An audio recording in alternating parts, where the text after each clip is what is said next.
Alright, first things first, let's get this out of the way. This vicious little animal, this vicious little creature who loves to eat my hand. This is Patches. Say hi, Patches. Yeah, of course the camera's on, so she's going to be totally docile. Yeah, so sweet, so sweet. And that's her prayer rope there. It only has 90 knots, because, you know, 9 lives and all that. Yeah. Such a smush. Such a smush. You know, Spooky never let me do this. She was totally aloof. And I love Spooky Cat, and I still miss her. The Patches here, she is just what the doctor ordered. She's been a great blessing to have. A great comfort. She's a snuggle bug. She's a cuddler. She likes to play. She likes to be around. Look at that face. I mean, come on now. Hi. We've got some things to discuss today. Boy, howdy do we. Books. There's a book we're going to review. We got some updates on some upcoming books and some other things. We've got the coffee brewing. And so we'll see you really soon.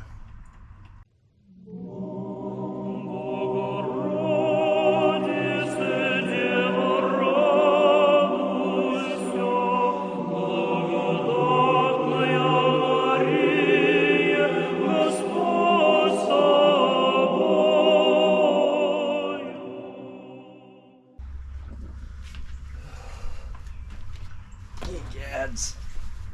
Oh, arthritis is not fun. Okay. All right. Hi. Yes. Okay.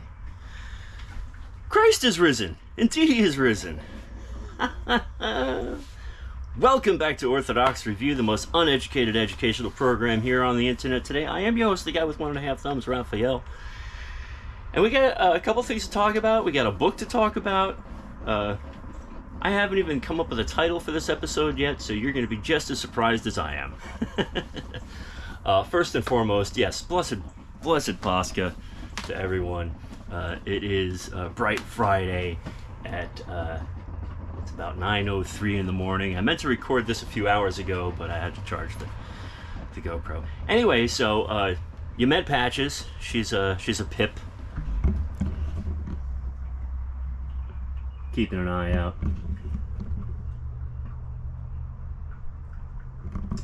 There we go. So she's doing that, and we're over here doing this.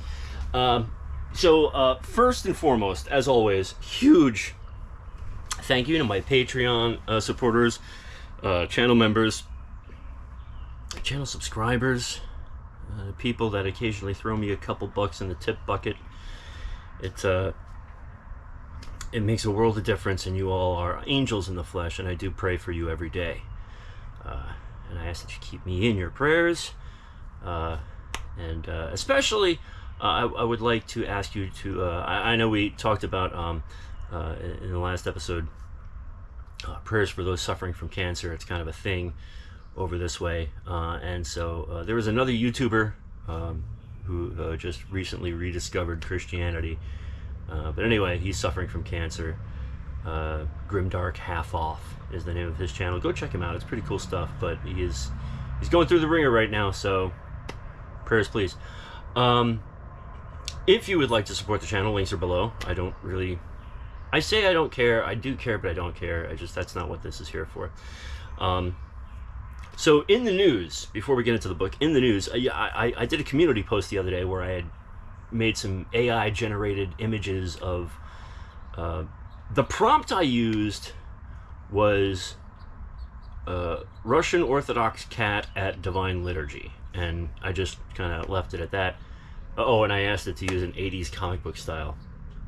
And so of all the images that I came up with, the 3 that I posted I thought were the most acceptable ones. Boy, was I wrong. A lot of people were very, very butthurt about that. And so ultimately I've taken that down. I'm not here to ruffle feathers in that way.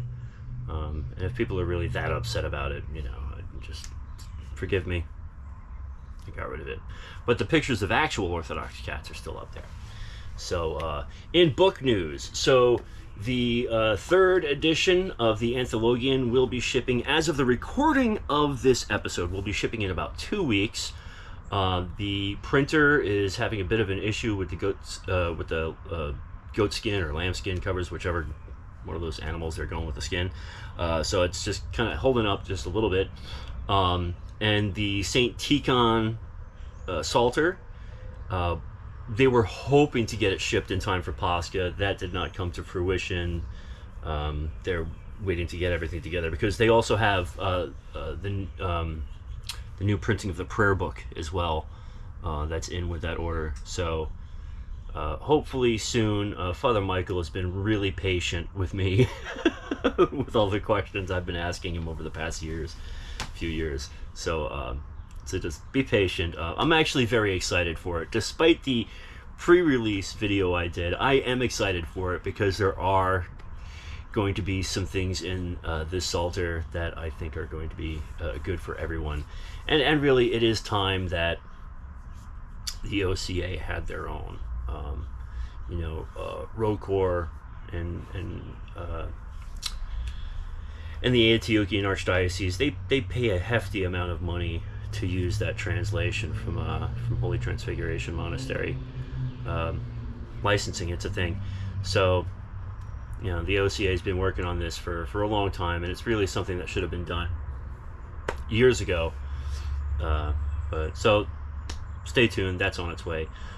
One of the fathers from St. Demetrius, Skeet, in the Washington area, that would be Metropolitan Jonah's little monastery, have reached out to me. They have a new book that they've just put together of very specific prayers that they're sending me.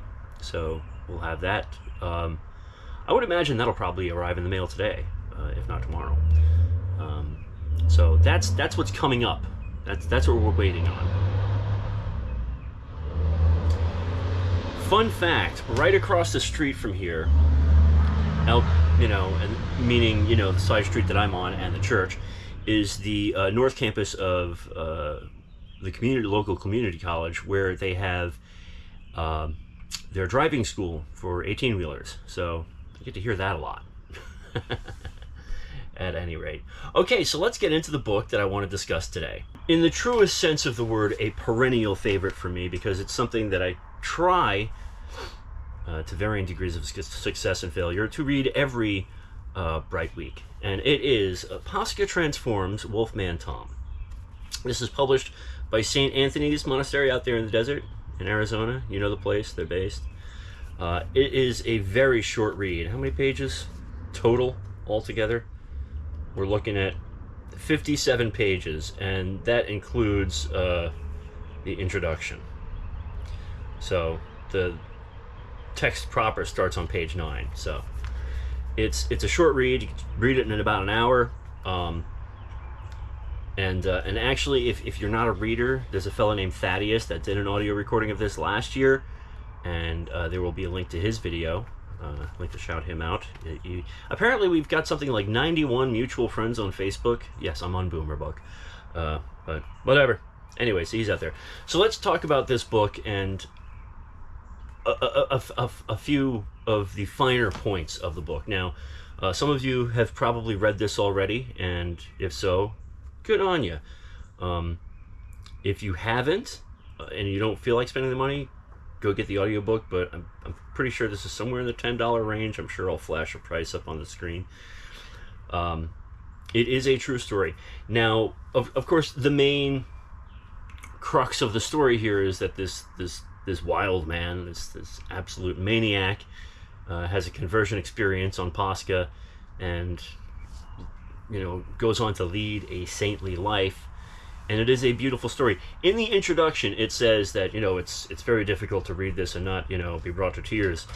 And I'll admit, I'm one of those people, I very, very seldom will shed a tear while reading something to myself. But when I read it out loud, there was that video where I read this prayer out of the Light of the World. Was it prayer book? This one right here, where I could not contain myself. So this year, when I read this, I decided to sit down and read it to my new co-host, to Patches, who is sitting right here next to me on the couch, and or sofa, or whatever this thing is. And yeah, there were a few parts in the story where my eyes welled up and I sobbed. I wept a little bit because of the beauty of the story. One of the things that I got to thinking about the other day is that in the beginning of the story, Tom is falsely accused of murder and goes to prison. And he's slowly driven to madness over this. And finally, murders his way out. And there's this whole escalation of things. And it got me to thinking about how I identify and how others might identify with that segment of this man's story, in that we at times and in certain seasons may have been ignored or may have become frustrated, like we're banging our head against the wall to the point where it drives us insane, which is what happened with Wolfman Tom, who later on would be called Goodman Tom. Although I think that was a little dispensation for the translation. And so immediately this time around going through it, I was kind of struck by that. But why am I rambling on about a 57-page story about a convicted murderer turned saintly man? And I think the reason is, much like many stories of saints, or even the stories of healing that we hear in the scriptures, there's a lot to be learned from the process. It's not like one day he was a murderer and the next day he was a repentant sinner, and then everyone lives happily ever after. There's a process from the beginning until his very death, and his death is absolutely beautiful. One of the things that I also like about this story is that, like, unlike some other saints through the ages where the best we have to go on is like pure conjecture, there are people mentioned by name that were a part of this, who were real people. That when the story was first laid out, you could have asked them and they'd say, yeah, I was there. So I like that. I like that contemporary aspect. And you will actually find a few parallels to some other saints, and that's to be expected when you're talking about a saint. They all seem to have certain things in common, and there's a slight similarity in one aspect to that of Saint Seraphim of Sarov. So there's not a lot to go into with this book, because it is so short, and it's just one life. But she's up on the counter. She's very curious about our Lord and Saint Nectarios. See, that's the sort of fun that we can bring back to the channel now. Anyway, I've rambled enough. This is not a very good episode. Yeah, I would. Yeah, go check it out. It's a beautiful, beautiful book. Go buy some for your friends. This copy actually came out of the church library, so that's pretty cool. Oh, thank you, coffee. All right, I'm gonna go wrangle this wild creature. Yeah, I'm talking about you. On behalf of Patches and myself, thank you so much for watching. Please continue to pray as we will, and don't forget to go to church, say your prayers, and remember God. God bless.